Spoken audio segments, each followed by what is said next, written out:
Hello, eBay customers. It's us, Toy Pizza. And we're here to bring you our favorite comic books. So Jesse brought in his favorite comic books from his childhood. About 10, right? There's about 10, but look, this wasn't easy. I had to spend many, many hours on eBay rebuying the ones that I didn't already have in my collection. I went down to the basement and I sort of was able to pull out a good chunk of them. I still had them, but there were a couple omissions, and you know, why not just use eBay? Yeah. Easy enough. So let's jump into it. All right, let's see. I ordered a couple, so I don't know what's what. Oh, so I'm gonna open it? You could use this knife. These are all comic books in front of us. This is a bad idea if you're gonna cut yourself. That is not, do you know how to use a knife? That's bad knifesmanship. The first one we have is Transformers. That's right. Now this one, this is issue number 66. This, I believe, was the first Transformer comic book I got from Marvel Comics.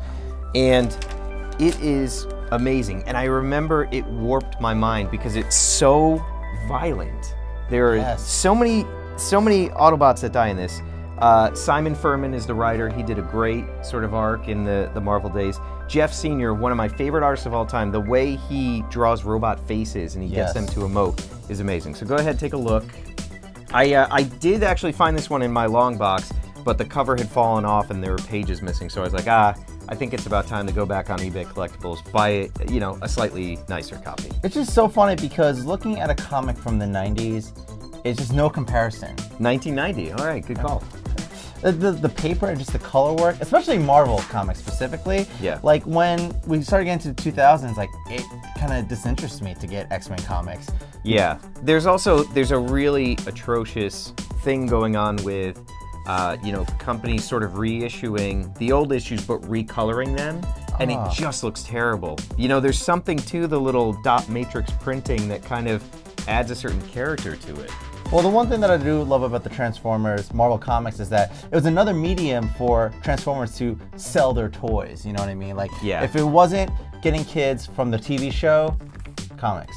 Oh, and then they always had these info pages in the back. Kind of show you how to transform that character. Yeah, it gave you all the stats about the character, the backstory, and this actually parlays nicely into another comic book that was very similar, Marvel Update 89, the Handbooks. These, man, I would spend hours and hours studying these, memorizing their powers, their secret identities, their backstories. I was the same way for the cards, because I had stats, you know, their strength and their speed and stuff like that. Every page, or a couple pages, is dedicated to each character, and they have their own spreadsheets. So. Now, keep in mind, this was pre-Marvel Cinematic Universe. It was a wasteland. There was very little sort of ancillary comic book stuff you could get. You know, they obviously had the regular titles, but you couldn't find merchandise and you couldn't like have stuff that added to the experience of reading a comic book. And this was one of those rare things that kind of spun off from the comic books and you know, gave it a wider breadth of life. Flash Thompson from Spider-Man. Just like in the new one. Do you want to unwrap one, or do you want to pick No, I want to pick this one next. Okay, so I kind of got a sneak peek, and this is arguably my favorite character from the Marvel Universe, and it's got to be... Yep, you grabbed the wrong one. So we're going with this now. Justice League America number 52. My dad was a police officer, so at nighttime he would go to the recycling center, and they would have all the comic books pulled off the newsstand, and they would sort of get put into the grinder or whatever it was I imagined the recycling center did. So he would come home with these milk crates full of comic books. Wow. And one comic that was consistently always there was Justice League America. I don't know if it wasn't selling well or what the deal was, but this was the first one that I sort of came across, and it is amazing. And really, like, the DC Cinematic Universe should just adapt this, because it's funny, it has great heroes, they have tons of personality. It's essentially like superheroes living in the same house, right? It's like the real world meets superheroes. Okay. So in this one in particular, Blue Beetle, he's getting to be a bit overweight, and he's feeling bad about himself, and he starts lifting weights. And Guy Gardner, who I don't know what his current status is in DC, but he's sort of he is a Green Lantern, but he's sort of a wannabe Green Lantern. And he's a really annoying guy. So they end up getting into a battle royale against each other, and they're going to have this, you know, rumble in the jungle. And I just thought it was so amazing because it was funny and it was showing superheroes being anything but heroic, right? They were just sort of being petty humans. And that characterization, for me, it just set itself apart from anything else I was reading. And it was highlighting these lesser-known heroes versus, say, the Batman and the Superman. Are you saying Ted Kord as Blue Beetle is a lesser-known superhero? Come on. Where's the Blue Beetle standalone film? That's what I'm actually wondering. I thought she was with you. Martha. Yeah, and interesting fact, both their mothers are named Martha. Okay, so I'm gonna sneak to the bottom because I think this is where it is. Hopefully I picked the right, okay, I picked it. My favorite Marvel character is Wolverine, and I just love... Out of everything on this list, this could actually be my most favorite because it's so out there. What if, number 24, what if Wolverine was Lord of the Vampires? And you can see on the cover, it's Wolverine biting into Phoenix with Punisher standing by. This is awesome. The What If comics were sort of like a spin-off alternate universe series where anything could happen. And this is like before like the zombies and stuff totally. like that. This is a precursor to all that. So you would have a lot of weird stuff like what if the Watcher died? What if Captain America was defrosted in 1980? You know, like it was all these alternate universes, and they were kind of just standalone issues, but they were really interesting. And this one in particular was amazing. Actually, who did the art? I thought it was Jim Lee, but it's actually Tom Morgan. Okay, well, I thought it was Jim Lee too. I guess I'm an abject failure. It definitely looks like Jim Lee's style, but... Not only is this comic book awesome because obviously Wolverine becomes Lord of the Vampires, it's super awesome because the Punisher is like the star of this, and he gets not only Doctor Strange's powers, but he gets all these sort of anti-vampire weapons. And why nobody's made a sort of figure of Punisher as this is beyond me, because it's so amazing. Or even just the Wolverine of this. Him as like this Count Dracula with the brooding cape and the fangs. You're getting very close to ruining it for yourself. You should take this home and read it, because it is amazing. Okay, I will. Just be careful. It's very delicate. I mean, if you're into this kind of stuff, or if you just missed the what if line, definitely check out eBay. Oh! Just kidding. Fine. Find your next thumb on eBay.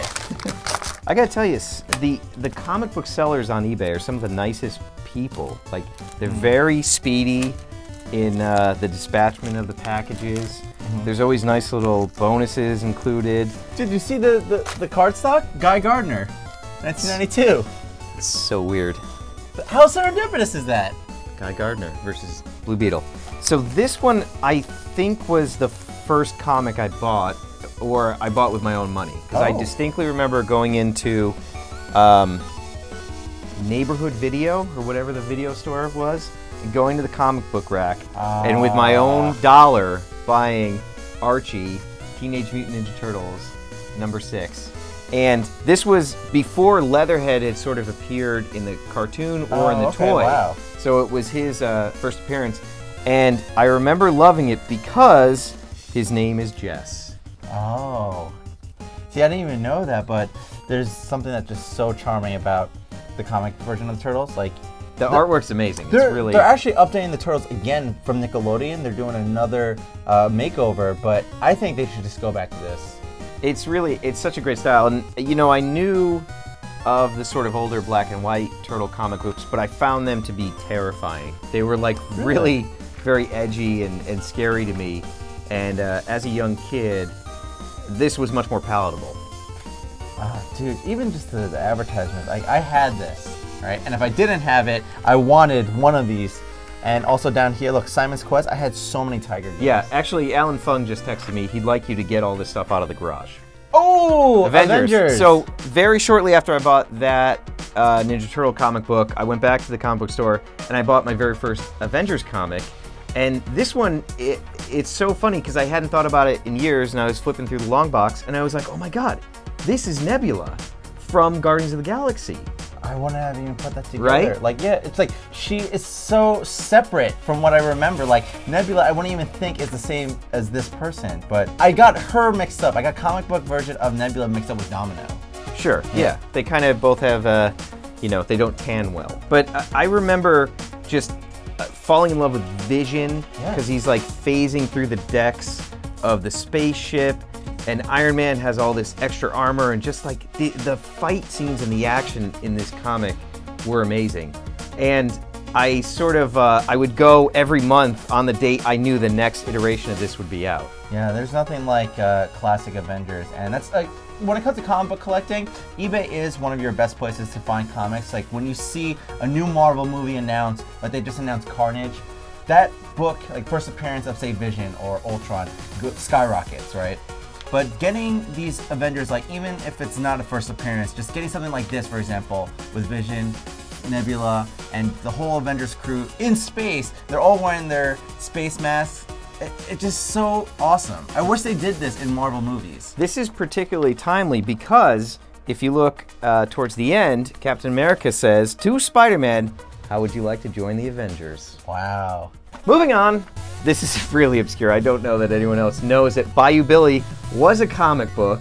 Not only was it a great video game that was very difficult and I never got past the first level, Archie, around the same time they did Ninja Turtles, made a really amazing comic book. Like this was, it had death in it, it had like gangsters, it was set in New Orleans. It had some courtroom drama. Yep. You know, what 8-year-old kid doesn't love you know, a blonde DA who's very feisty. So this one is just, it's so oddball, and they had a bunch of characters that were not in the game, but they built this universe out of, you know, what was just really a couple pixels on the screen, and they managed to do something that I found to be really interesting and really captivating. There's so much in this comic book that I can see either A, you've drawn something about it, or has leaked its way into Knights of the Slice. Of course, it's totally influenced me. There's also this, this really weird character, Swamp Gas Willie, I think is? Swamp Gas Charlie Gaskill. Just so cool. Look at him. If you haven't made a custom action figure of that yet, I don't know what you're waiting for. I'm just a failure. I'm just a failure. I've done nothing with my life. Nth Man. Okay. Nth Man. This one I bought because the girl is scantily clad. I'm not gonna lie. There's one single frame in this comic book where you see a little bit of leg. And I gotta tell you, this was pre-internet, okay? That was a lot. That was a lot to handle. And he's looking through the scope, so he got like a nice close-up. See that. Nth Man was written by Larry Hama, who did the G.I. Joe comic book, and he wrote a lot of the bios behind G.I. Joe, and he himself is a veteran. So he sort of supposed America going to war with Russia. This takes place in the near future of the 80s, where the Cold War has exploded, and we are literally at war with Russia. Nth Man, John Doe, was sort of raised in an orphanage by the CIA and trained to be a killer his entire life. And I just really love this, not only for the slightly risque artwork, but because it was like real guns and real, you know, a real possibility. And actually we're getting very close to this. It's pretty grounded, you're saying, in reality. Yeah, there's some fantastical elements to it, but it was like G.I. Joe rated R, and I was really into it. Ironically, I was on vacation last year, and you know, there's nothing to do up there in Maine. Yeah, Maine. I was so bored out of my mind, I would just go to all these stores, and you know, they would always have comic books. So I managed to track down the entire run of Nth Man at like 12 different stores. It was very serendipitous. I would just go in one, and I would need issue 3, and boom, it would be there. Yeah. And did you happen to think about checking eBay? If only I knew it existed back then. And our last one is a special one because we featured the toys several times, and it's Marvel Superheroes Secret Wars. Yeah, number 4, right? While the Ninja Turtle comic book was the first one I bought with my own money, this was the first comic book I ever had. Really? And I must have gotten it at a flea market or found it. It was my brother's or something, but I would pore over the pages of this. And part of the reason was my father had found in the gutter of our barn a Secret Wars Iron Man figure, which we've covered on the show before. And you didn't know it was Iron Man? I had no idea who he was. I thought he was a villain. And then I came across this comic book, and Iron Man is in it. So I started to kind of piece together who this guy was. Keep in mind, you couldn't just Google Iron Man. You couldn't look at Marvel Update 89. No. That was still a few years away at this point. But I also got very confused because there's this one panel where Hawkeye says, "He deflected the fragments just enough. Nice going, Shellhead." But I didn't know if that was an insult and he was angry at Iron Man, or if he was friends with Iron Man. And I felt perplexed. Like, I still don't know if these people like Iron Man. Is he a good guy? It's funny if Shellhead came back in one of the films. It had to have. I'm sure at some point they've Shellhead? called him Shellhead, right?